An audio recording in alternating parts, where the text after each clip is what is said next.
Welcome to my YouTube channel. बच्चों नमस्कार।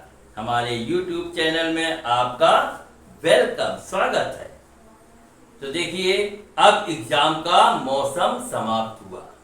खूब हम लोगों ने मल्टीपल चॉइस क्वेश्चन प्रैक्टिस किया और आप लोगों ने भी खूब मेहनत से उसको पढ़ा। लेकिन अब ये सीजन समाप्त हुआ और आई होप कि आपका पेपर भी बहुत अच्छा गया होगा, क्योंकि सिलेबस के अनुसार ही जो आपने पढ़ा और हमने पढ़ाया उसी हिसाब से पेपर था और आप लोगों ने पेपर बहुत अच्छा किया होगा। इसके लिए ढेर सारी बधाई। अब हम लोग क्या करेंगे, अब हम लोग फिर से पहले की तरह चैप्टर को डिटेल में पढ़ेंगे, विस्तार में पढ़ेंगे, क्योंकि अभी तक हम लोग शॉर्ट में पढ़ रहे थे क्योंकि उसकी तैयारी कर रहे थे। लेकिन अब विस्तार से चैप्टर को हम लोग फिर से पढ़ेंगे। अब आज हमने जो चैप्टर लिया है वो लिया है बंधक। बंधक क्या होता है, जिसकी इंग्लिश में कहते हैं फास्टनर। बंधक या फास्टनर क्या होता है, फास्टनिंग क्या होती है, फास्टनिंग कितने प्रकार की होती है और बहुत सारी चीजें फास्टनर के अंतर्गत आती हैं। उन सारी चीजों को हम लोग विस्तार से समझेंगे। तो सबसे पहले बंधक या फास्टनर क्या होता है, फास्टनिंग क्या होती है, इसकी 2 लाइन का परिचय, इंट्रोडक्शन। अगर पूछा जाए कि बंधक या फास्टनर क्या होता है तो आप जवाब क्या दोगे कि कोई भी छोटी से छोटी मशीन हो या बड़ी से बड़ी मशीन हो, उसको विभिन्न प्रकार के पुर्जों के द्वारा ही मशीन का रूप दिया जाता है। तो उन पार्ट्स को जोड़ने के लिए जिन माध्यमों की आवश्यकता होती है उसे फास्टनर कहते हैं और वो जिस विधि के द्वारा जोड़ा जाता है उसे फास्टनिंग कहते हैं। क्लियर, समझ में आ गया होगा। एक बार और क्लियर कर लेते हैं कि फास्टनर और फास्टनिंग क्या होता है। कोई भी छोटी से छोटी मशीन हो या बड़ी से बड़ी मशीन हो, उसको विभिन्न प्रकार की पार्ट्स के द्वारा जोड़ा जाता है और जिन पार्ट्स को जोड़ने के लिए जिन माध्यमों की आवश्यकता होती है उसे फास्टनर कहते हैं और जिस विधि के द्वारा इसे जोड़ा जाता है उसे फास्टनिंग कहते हैं। तो ये हो गया फास्टनर और फास्टनिंग के बारे में। अब आता है फास्टनिंग कितने प्रकार की होती है, टाइप्स ऑफ फास्टनिंग। फास्टनिंग देखिए 3 प्रकार की होती है। पहला होता है, एक होता है अस्थायी फास्टनिंग अर्थात टेम्पोररी फास्टनिंग होती है। दूसरा होता है अर्धस्थायी फास्टनिंग अर्थात सेमी परमानेंट फास्टनिंग और तीसरी होती है स्थायी फास्टनिंग अर्थात परमानेंट फास्टनिंग। 3 प्रकार की फास्टनिंग होती है। अब पहला आता है कि अस्थायी फास्टनिंग, टेम्पोररी फास्टनिंग क्या होती है।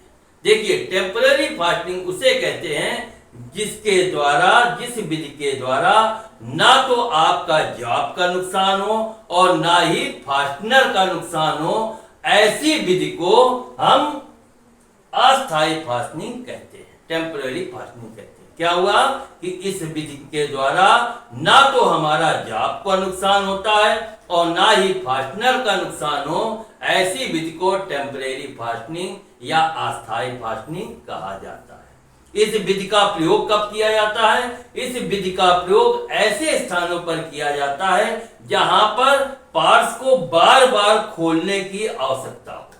ठीक है ना, बार बार जोड़ने की और बार बार खोलने की आवश्यकता जहां पड़ती हो वहां पे हम अस्थायी फास्टनिंग या टेम्पोररी फास्टनिंग का उपयोग करते हैं। क्लियर हो गया कि इस विधि में ना तो हमारा जॉब खराब हो और ना ही फास्टनर खराब हो, ऐसी विधि को अस्थायी फास्टनिंग या टेम्पोररी फास्टनिंग कहते हैं। इसमें कौन कौन से फास्टनर आते हैं, जैसे नट बोल्ट। नट बोल्ट को अगर हम किसी पार्ट्स को, 2 पार्ट्स को नट बोल्ट के द्वारा असेंबल करते हैं और जब हमें खोलने की आवश्यकता पड़े तो नट को खोल लेते हैं और पार्ट्स को अलग अलग कर देते हैं। इसमें ना तो हमें खोलने में जॉब का नुकसान होगा और ना ही नट बोल्ट अर्थात फास्टनर का नुकसान होगा।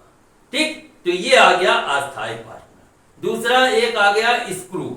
स्क्रू के द्वारा भी हम जाप को स्क्रू के द्वारा दो पार्ट्स को टाइट कर दिया और जब आवश्यकता पड़ी स्क्रू को खोल दिया, दोनों पार्ट्स अलग अलग हो गए, अर्थात ना हमारा जॉब खराब हुआ और ना ही फास्टनर खराब हुआ। और क्या आता है, डॉवेल पिन। दो पार्ट्स को जोड़ने के लिए हम डॉवेल पिन का उपयोग करते हैं। डॉवेल पिन के द्वारा दो पार्ट्स को जोड़ देते हैं और जब आवश्यकता उसको खोलने पड़ी तो डॉवेल पिन को हटा दिया और दोनों पार्ट्स अलग हो गए। अर्थात इसमें भी ना हमारा जॉब का नुकसान हुआ और ना ही फास्टनर का नुकसान हुआ। तो ऐसी विधि को हम क्या कहते हैं, अस्थायी फास्टनिंग और या टेम्परेरी फास्टनिंग कहते हैं, जिसमें ना तो जाप खराब हो ना ही फास्टनर खराब हो, उसको हम अस्थायी फास्टनिंग कहते हैं। इसमें इसका उपयोग ऐसी जगह किया जाता है जहां पर जाप को बार बार खोलने की और बार बार क्लैंपिंग की आवश्यकता है। क्लियर। अब दूसरा पढ़ते हैं। दूसरा है अर्धस्थायी फास्टनिंग, सेमी परमानेंट फास्टनिंग। ये क्या होता है, सेमी परमानेंट फास्टनिंग जो होती है उसका प्रयोग ऐसे स्थान पर किया जाता है जहां पर कभी कारणवश कोई जाप खोलना पड़ जाए, पार्ट्स को खोलना पड़ जाए तो हम उसको खोल सकते हैं। लेकिन उसमें क्या होता है, अर्धस्थायी फास्टनिंग, सेमी परमानेंट फास्टनिंग में क्या होता है, इसमें जाप को नुकसान तो नहीं होता लेकिन फास्टनर को नुकसान हो जाता है, अर्थात फास्टनर जो है वो डैमेज हो जाता है। ऐसी विधि को हम अर्धस्थायी फास्टनिंग या सेमी परमानेंट फास्टनिंग कहते हैं। इसमें क्या हुआ, जाब आपका सुरक्षित रहा लेकिन फास्टनर जो है वो डैमेज हो गया। जैसे क्या होता है, हम टाइट करते हैं रिविट के द्वारा, ठीक है ना। रिविट क्या होता है, रिविट को मालूम है कि ऊपर का मत्था भी फैला होता है और नीचे का भी, जब रिविट डालते हैं नीचे का मत्था भी फैला देते हैं जिससे वो रिविट जो है निकले ना, ठीक है ना। उसके द्वारा दो पार्ट्स को जोड़ते हैं। लेकिन जब हमें अगर उसको खोलना पड़ेगा तो हमारा फास्टनर जो है वो डैमेज हो जाएगा, अर्थात रिविट को हमें खोलने के लिए उसको नुकसान करना पड़ेगा, ठीक। तो इसमें जाप तो सुरक्षित रहा लेकिन हमारा फास्टनर जो है वो नष्ट हो गया। दूसरा आ जाता है सोल्डरिंग। सोल्डरिंग के द्वारा भी हम जाप को जोड़ते हैं। वो एक कच्चा टाका होता है, जैसा कि हमें मालूम है, आपको मालूम है कि एक कच्चा टाका होता है, उसके द्वारा भी दो पार्ट्स को हम जोड़ते हैं। इसमें भी क्या है, वो कच्चा टाका होता है, अर्थात उसको भी हम काट सकते हैं, उसको अलग कर सकते हैं। लेकिन उसमें क्या हुआ, आपका जो ये सोल्डरिंग था अर्थात फास्टनर था वो डैमेज हो गया लेकिन जाब आपका सुरक्षित रहा। तो ये क्या हो गया, ये अर्धस्थायी फास्टनिंग या सेमी परमानेंट फास्टनिंग होती है, ठीक। इसमें क्या होता है, इसमें जाप सुरक्षित रहता है लेकिन फास्टनर जो है वो डैमेज हो जाता है। इसका प्रयोग कहां किया जाता है, जहां पर किसी कारणवश कभी जरूरत पड़ जाए जाप को खोलने की तो हम जाप को खोल सकते हैं, इसको कहते हैं सेमी परमानेंट फास्टिंग। अब तीसरा आता है स्थायी फास्टिंग, परमानेंट फास्टिंग। स्थायी फास्टिंग या परमानेंट फास्टिंग क्या होती है, इसमें जॉब और फास्टनर दोनों आपका नुकसान होता है। इसमें जॉब भी खराब हो जाता है और फास्टनर भी खराब हो जाता है। तो ऐसे विधि को हम कहते हैं परमानेंट फास्टिंग, ठीक। इस विधि का प्रयोग कहां किया जाता है, इस विधि का प्रयोग ऐसे स्थान पर किया जाता है जो कि एक तरीके से आप समझ लीजिए पुर्जों को मशीन का ही अंग बना दिया जाता है, अर्थात इसको अलग करने की आवश्यकता कभी ना पड़े, ऐसे परमानेंट इसको फिक्स कर दिया जाए। ऐसी विधि को हम स्थायी फास्टिंग या परमानेंट फास्टिंग कहते हैं, ठीक। अब इसको किसके माध्यम से जोड़ा जाता है, इसको जैसे वेल्डिंग हो गई, ब्रेजिंग हो गई, है ना। ये क्या होता है, वेल्डिंग आपने की, किसी जॉब में वेल्डिंग किया तो वेल्डिंग के द्वारा दो पार्ट्स को आपने मजबूती से फिक्स कर दिया, परमानेंट कर दिया। ठीक। अब जब उसको निकालने की आवश्यकता पड़ेगी तो क्या होगा, वेल्डिंग आप काटोगे तो आपका फास्टनर भी नुकसान हो गया, और वेल्डिंग का जो वेल्डिंग जो है वो आपके जॉब में भी अच्छी तरीके से पकड़ गई, अर्थात जॉब भी जो है आपका नुकसान हुआ। अब उसको फिर से आप मशीनिंग करके उसको स्मूथ बनाओगे, उसके बाद फिर से वेल्डिंग करोगे, तभी जॉब और आपके पार्टनर जो है सुरक्षित रहेंगे। अर्थात स्थायी फास्टनिंग या परमानेंट फास्टनिंग क्या होती है, वो ऐसे स्थानों पर की जाती है जहां पर परमानेंट जॉब को फिक्स कर दिया जाए, अर्थात पार्ट्स को अलग अलग कभी करने की आवश्यकता न पड़े, उसको हम कहते हैं स्थायी फास्टनिंग या परमानेंट फास्टनिंग। इसमें जॉब और फास्टनर दोनों आपके डैमेज होते हैं। जैसे वेल्डिंग के द्वारा किसी जॉब को करेंगे वो परमानेंट फास्टनिंग है, ब्रेजिंग के द्वारा किसी जॉब को जोड़ेंगे परमानेंट फास्टनिंग है। इसके लिए अगर हमें आवश्यकता पड़ी अलग करने की तो हमारा जॉब भी डैमेज होगा और फास्टनर भी डैमेज होगा। तो ये हो गए हमारे 3 प्रकार की फास्टनिंग के बारे में। अब अस्थायी फास्टनिंग, टेम्परेरी फास्टनिंग में क्या होता है? तो अस्थायी फास्टनिंग या टेम्परेरी फास्टनिंग में हमने बताया कौन कौन से होते हैं, बोल्ट है ना, नट बोल्ट बताया था।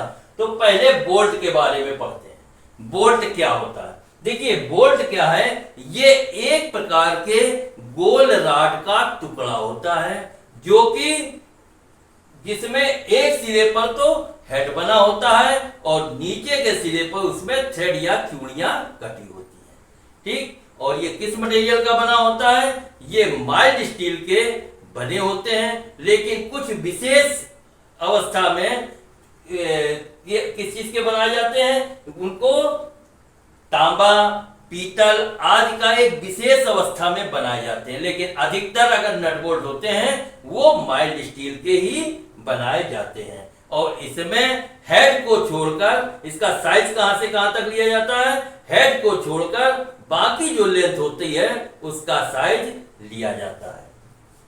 अब आता है कि इसके बोल्ट के, अब बोल्ट कितने प्रकार के होते हैं? तो बोल्ट जो है हेड के आकार के अनुसार विभिन्न प्रकार के बोल्ट पाए जाते हैं, ठीक है ना। अब सबसे पहला आता है हेक्सागोनल बोल्ट। तो हेक्सागोनल बोल्ट क्या होता है? इस बोल्ट का प्रयोग सबसे अधिक किया जाता है। हेक्सागोनल बोल्ट क्या होता है? उसका प्रयोग सबसे अधिक, जनरल आप देखोगे तो हेक्सागोनल बोल्ट ही यूज किए जाते हैं। इसको खोलने और बंद करने के लिए स्पैनर का प्रयोग किया जाता है, और इसका जो हेड का ऊपरी सिरा होता है उसको 30 डिग्री पर चेम्फर किया होता है। तो ये हो गया हेक्सागोनल बोल्ट के बारे में। अब हम लोग और दूसरे बोल्टों के बारे में भी पढ़ते हैं। तो बोल्ट के बारे में पहला हम लोगों ने पढ़ा हेक्सागोनल हेड बोल्ट, है ना। अब दूसरा क्या होता है? ये स्क्वायर हेड बोल्ट। बोल्ट कितने प्रकार के होते हैं हमने बताया। बोल्ट क्या होता है? हेड के आकार के अनुसार विभिन्न प्रकार के होते हैं। पहला हेक्सागोनल हेड बोल्ट पढ़ा, दूसरा square head bolt. Square head bolt क्या होता है? इसका जो हेड है वो क्या होता है? चौरस या स्क्वायर में बना होता है, और इसका प्रयोग वर्गाकार या आयताकार झिर्रियों में फंसाकर प्रयोग में लाया जाता है। इसके अतिरिक्त इसका प्रयोग साधारण कार्यों के लिए भी, बेरिंग व शाफ्ट के लिए बेरिंग में प्रयोग किया जाता है। इसके हेड में भी चेम्पर 30 डिग्री का बना होता है, ठीक। देखो फिर से एक बार देख लेते हैं स्क्वायर हेड बोल्ट कैसा बना होता है। इसका हेड चौरस या स्क्वायर बना होता है। इसका प्रयोग वर्गाकार या आयताकार झिर्रियों में फंसाकर किया जाता है। इसके अतिरिक्त इसका प्रयोग कहां किया जाता है? साधारण कार्यों के लिए किया जाता है, या शाफ्ट के लिए बेरिंग में किया जाता है। इसके हेड में भी 30 डिग्री का चेम्फर बना होता है, जैसा कि हेक्सागोनल हेड बोल्ट में हम लोगों ने पढ़ा था। अब नेक्स्ट पढ़ते हैं कप या गोल हेड बोल्ट। कप या गोल हेड बोल्ट कैसा बना होता है? इसका हेड क्या होता है? गोलाकार या राउंड में बना होता है, और हेड गोलाकार होने के कारण इसमें इसको पकड़ने में परेशानी होती है। तो कैसे पकड़ते हैं? तो हेड के नीचे वाला जो भाग होता है वो चौरस होता है और कुछ स्नग टाइप का बना होता है जो कि बोल्ट को घूमने से रोकता है। इसका प्रयोग कहां किया जाता है? इसका प्रयोग कारपेंटरी शॉप वाले ज्यादा करते हैं, अर्थात लकड़ी में इसका उपयोग अधिक किया जाता है। कौन सा? कप या गोल हेड वाला बोल्ट। ये किसके द्वारा किया जाता है? कारपेंटरी शॉप में लकड़ी में इसका उपयोग अधिक किया जाता है। इसके बाद नेक्स्ट आता है T head bolt. T head bolt क्या होता है? देखिए, टी हेड बोल्ट का प्रयोग वहां किया जाता है जहां टी स्लॉट कटे होते हैं। जैसे मिलिंग मशीन हो गए, मिलिंग मशीन की जो टेबल आप देखोगे उसमें क्या है? उसमें टी स्लॉट कटे होते हैं। या ड्रिलिंग मशीन में देखो, ड्रिलिंग मशीन में भी टी स्लॉट कटे होते हैं। लेथ मशीन के बेड में, लेथ मशीन के बेड में भी टी स्लॉट पूरी बेड में कटे होते हैं। तो अब इन बेडों में अगर हमें या इन टेबलों पे अगर हमें जॉब को क्लैम करना है तो कौन सा हम बोल्ट का उपयोग करेंगे? तो हम लोग टी हेड बोल्ट का ही उपयोग करेंगे, क्योंकि उसमें टी बोल्ट जो टी स्लॉट कटा हुआ है तो टी हेड बोल्ट जो है वो उसमें फिट बैठते हैं। तो ड्रिलिंग करने के लिए, किसी जॉब को क्लैम करना हो तो उसके लिए टी हेड बोल्ट का प्रयोग करते हैं टेबल में फंसाकर, या मिलिंग मशीन में या लेथ मशीन में किसी जॉब को क्लैम करने के लिए टी हेड बोल्ट का प्रयोग किया जाता है। या अदर एसेसरीज, अगर और दूसरी कोई एसेसरीज टेबल में भी बांधनी हो तो हम टी हेड बोल्ट का प्रयोग करके उस एसेसरीज को क्लैम करते हैं। अब नेक्स्ट आता है चीज हेड बोल्ट। चीज हेड बोल्ट क्या होता है? इस प्रकार के बोल्ट के हेड के नीचे एक गोलाकार जो है वो पिन लगी होती है और इस प्रकार के बोल्ट का प्रयोग ऐसे स्थानों पर किया जाता है जहां स्पैनर का प्रयोग ना किया जा सके। तो ये हो गया जाके आपका चीज हेड बोल्ट के बारे में। इसके अतिरिक्त और बोल्ट के बारे में भी हम लोग इसके अलावा अब हम लोग पढ़ते हैं आई बोल्ट क्या होते हैं, आई बोल्ट का प्रयोग क्या होता है और ये कैसे बने होते हैं। तो देखिए, इस बोल्ट का जो हेड है वो गोलाकार अर्थात राउंड में बना होता है। इसका हेड जो है वो राउंड में बना होता है और इसका प्रयोग क्या होता है? जो भारी भारी मशीनें हैं उनको उठाने के लिए किया जाता है।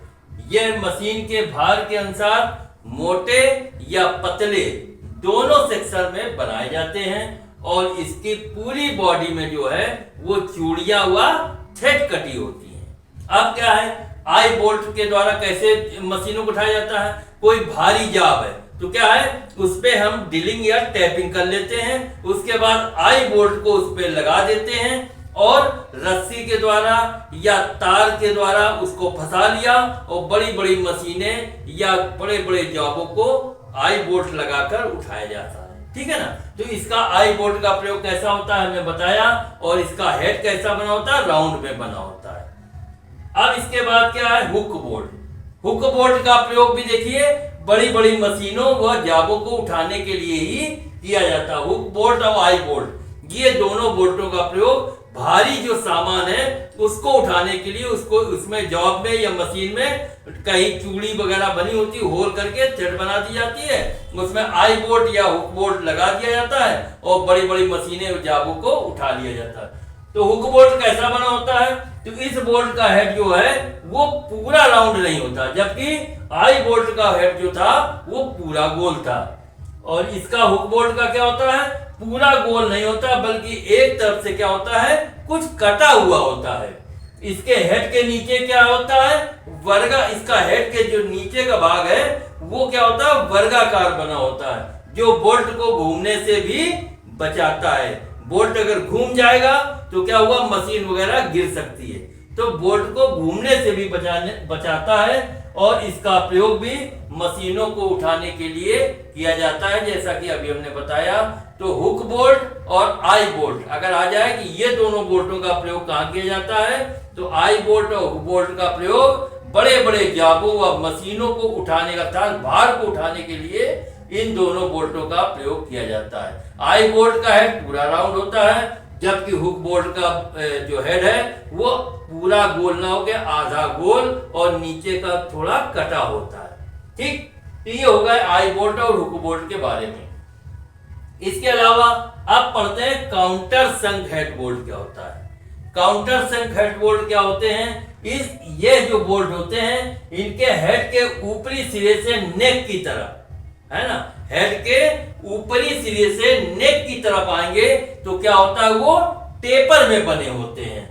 और इसका प्रयोग कहाँ किया जाता है? ऐसे स्थानों पर किया जाता है जहां पर बोल्ट हेड को पार्ट्स के ऊपरी समतल सतह से नीचे रखना हो, अर्थात ऐसे स्थानों पर कि जहां पर हमें हेड दिखाई न दे।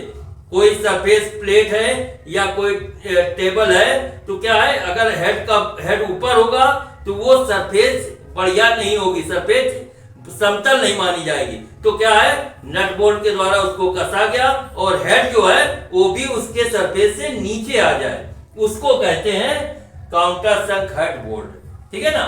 उस काउंटर संक का मतलब ही हो गया कि जो हेड है बोल्ट का वो उस समतल सतह से नीचे रहे, समतल सतह के ऊपर नहीं आना चाहिए, तो उसको कहते हैं काउंटर संक हेड बोल्ट।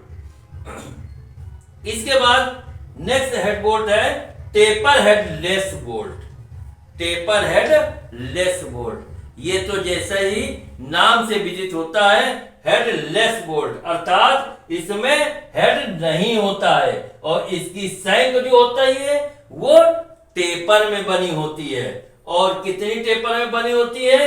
जिस पर 3/8 इंच टेपर प्रति फुट, है ना, 3/8 इंच टेपर प्रति फुट ये जो है टेपर में बनी होती है। और इस मशीन का प्रयोग कहाँ होता है? शाफ्ट की क्लैंपिंग में इसका बोल्ट का प्रयोग करते हैं।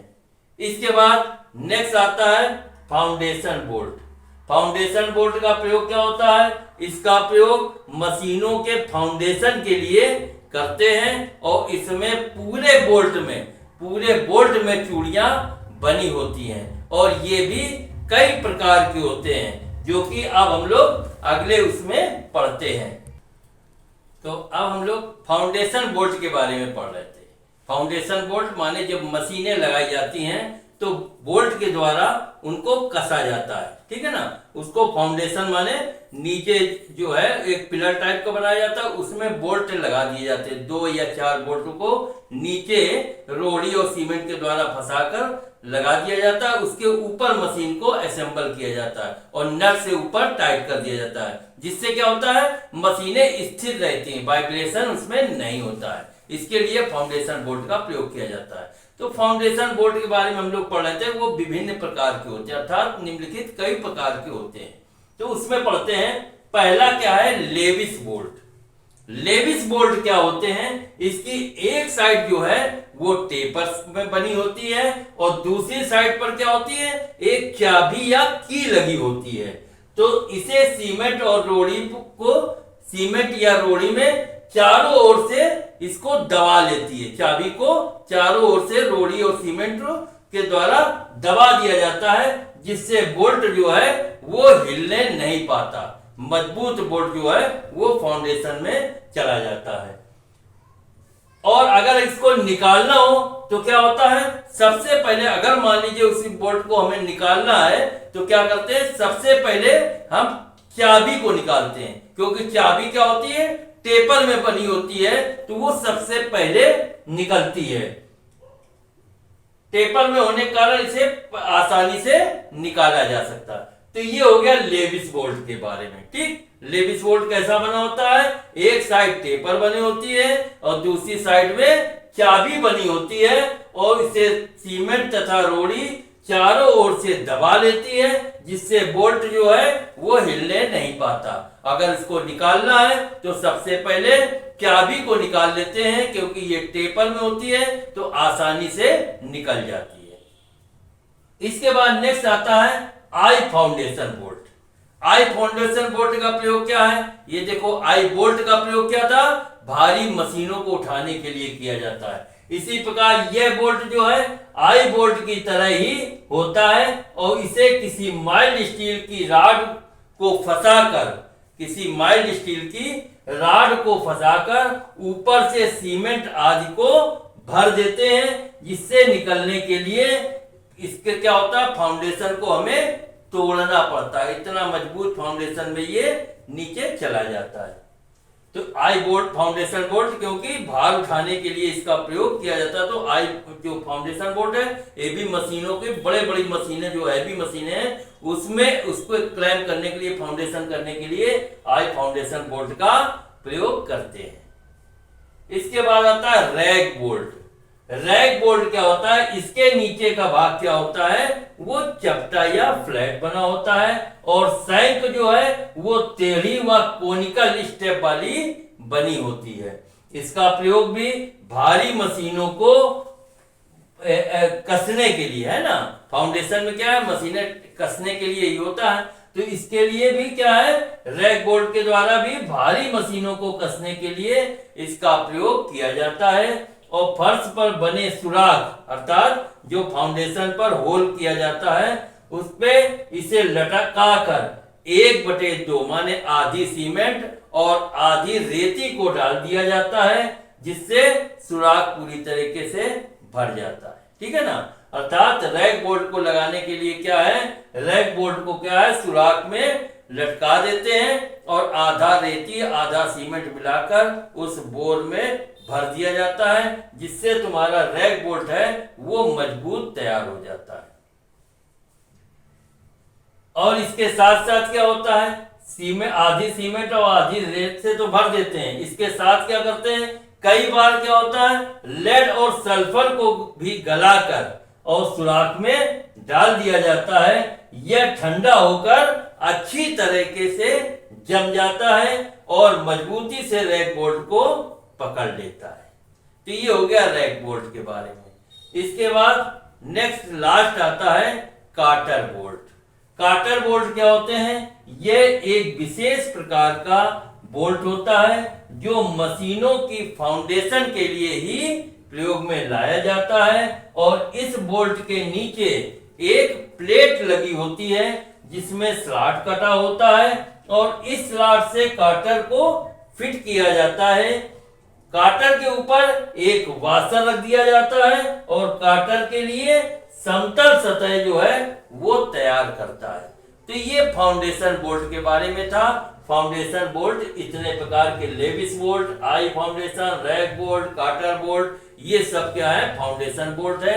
फाउंडेशन बोल्ट का मतलब हमने समझाया कि क्या होता है, जब मशीनों को असेंबल करते हैं तो मशीनों की माउंटिंग के लिए, अर्थात उसमें वाइब्रेशन ना हो, मशीनें जब हम ऑपरेट करें चलावें तो वो हिले ना, वाइब्रेशन ना हो, तो इसके लिए उस पर फाउंडेशन बोल्ट को लगाकर उस पर मशीनें क्लैंप कर दी जाती है। तो ये हो गया फाउंडेशन बोल्ट के बारे में। तो आज हम लोगों ने क्या क्या पढ़ा, सबसे पहले हम लोगों ने पढ़ा बंधक क्या होता है, अर्थात फास्टनर क्या होता है और फास्टनिंग क्या होता है, इसके बारे में हम लोगों ने पढ़ा। इसके बाद फास्टनिंग कितने प्रकार की होती है, टाइप्स ऑफ फास्टनिंग, ये हम लोगों ने पढ़ा।